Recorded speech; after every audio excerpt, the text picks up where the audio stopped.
but I want to bring this a little bit more into the context of this horrifically politically divided country here that we live in.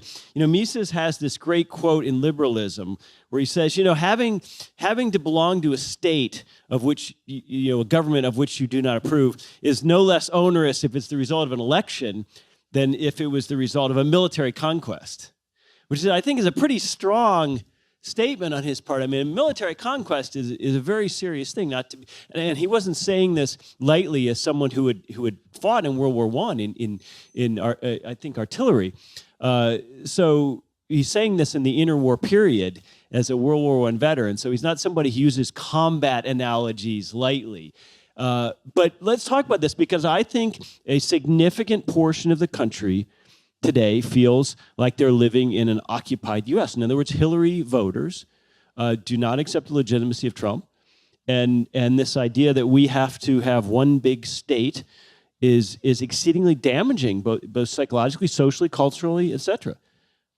Well, it really raises the stakes, right? Because we've got this one big state that we're fighting over control of, and you have really no escape. It's really hard to leave the U.S. You have to move thousands of miles away from family. So if the control of this one state falls in the hands of someone you really despise or who despises you, what do? You have no other recourse, and it's really hard to leave.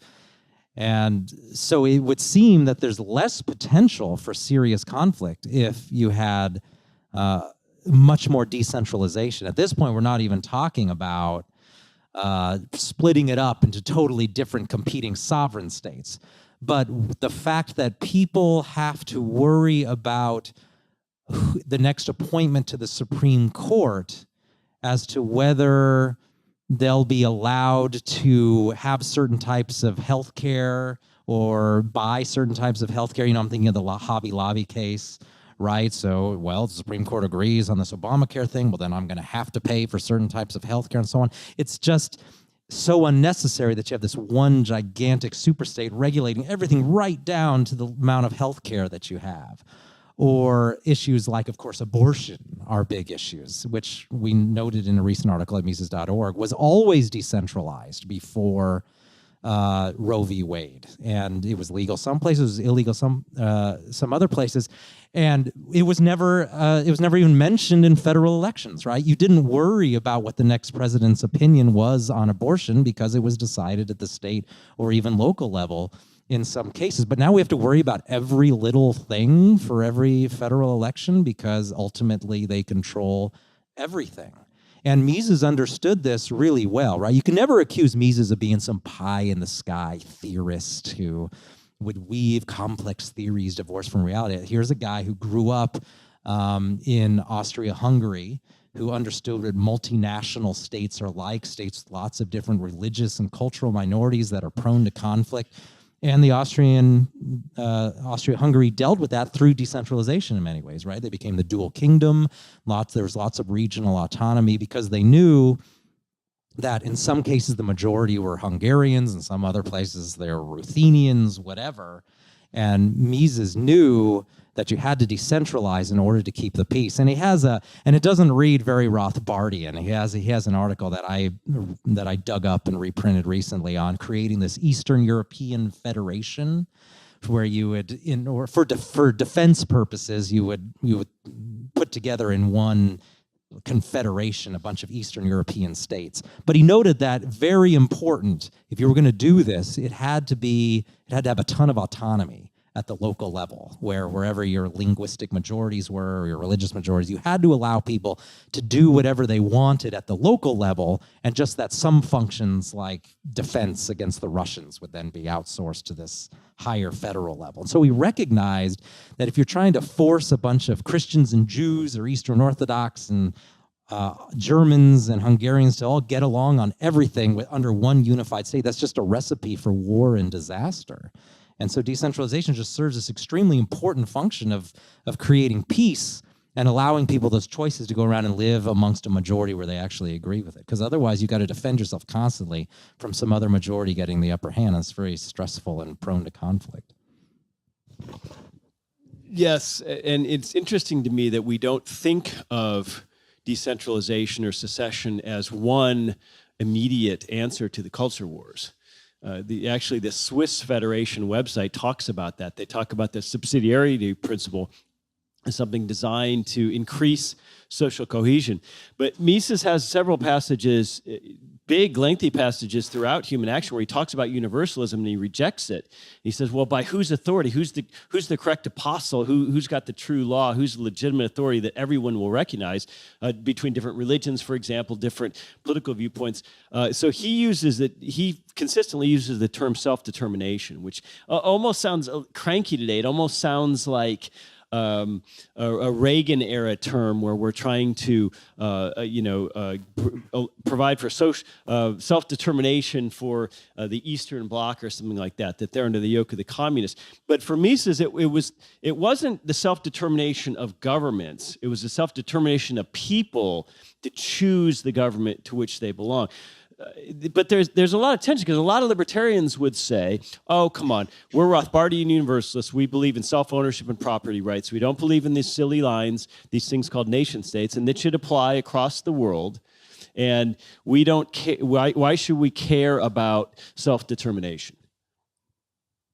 And Mises wrote a lot on that. If you look at socialism and liberalism and just the necessity of people being able to live in a place where they were able to affect the outcome and live among people that they agreed with. This idea that, well, you just got to live in this place. So you're a Jew, and you live in a place that's 95% Christian, just try to change people's ideas and make them more tolerant. Well, I mean, that's a good goal, but he recognized in the meantime, you probably should let minorities have some control over maybe their own region or state or something like that.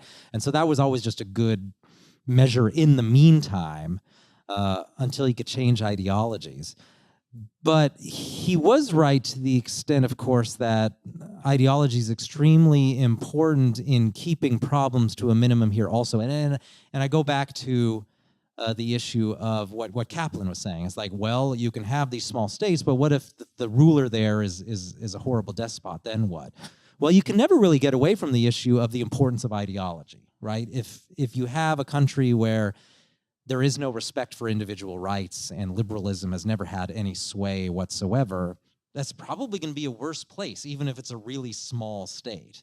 And so you can't ignore the role of that, because that essentially will help people have more self-determination. We'll probably just have more respect for people to do what they want to do, even in a larger unified state. And I think that's where the other side kind of runs into the rocks, is that well, if you have good ideology and you have a court system that subscribes to that ideology, then they'll protect all the minority rights.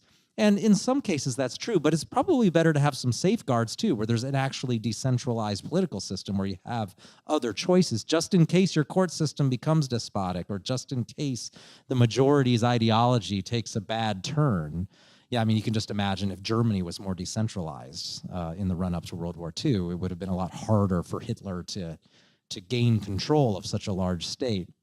And we looked at this a little bit in a recent article we did on how the U.S. can now prevent you from leaving the country if you owe taxes, or rather if they suspect you owe taxes. There's no actual due process. If the IRS says you owe taxes, then they can revoke your passport and you can't go anywhere. Now, in the research on this, they noted that, of course, in the 19th century, countries and rulers, this included Austria-Hungary, but most other European countries as well, and also Russia, they didn't want you to leave. The ideology among states was quite different back then. That before you were allowed to leave, they wanted to make sure that they extracted military service from you, and they extracted some taxes, and they would make you pay huge fees to get a visa to leave the country. And that's a case right there of smaller states and regions exercising a despotic knee-jerk reaction to people wanting to leave.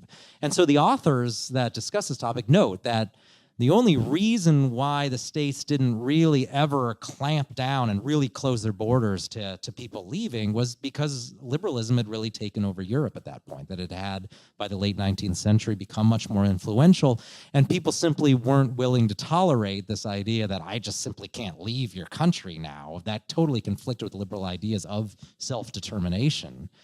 And so that became very helpful. And that, of course, changed the whole history of the world. People went in large numbers to America because the states let them leave, because their liberal ideology said you can't really stop people from going. But they, of course, nevertheless tried to get you to pay more money and stuff. It's just people drew the line at totally closing the border. But yeah, you still got to pay a fee, or we're going to regulate like the ports to only let people leave through certain exits to the country and things like that. So you can't forget about ideology, but clearly people do vote with their feet and did a huge amount in the 19th century. So we've got to, I think, if we want to build a free society, focus on both those issues, right? You want small states that are responsive and where people have a lot of variety, but at the same time you want to, as much as possible, affect the ideologies within those systems so that the court systems and the people who are elected officials and so on, and the population overall will demand that there be something other than a totally despotic state, that some freedoms even be allowed within a small state, and that it's not really acceptable, although you hear it in America all the time, it's not really acceptable to say, well, this is a small state and we do what we want here, and if you're just in the unlucky minority, well, you can just leave. That's never been a very good argument.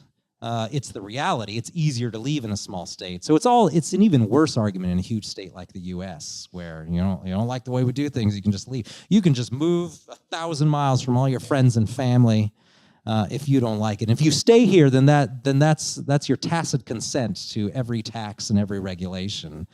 Some people buy that argument. I don't find that particularly good. But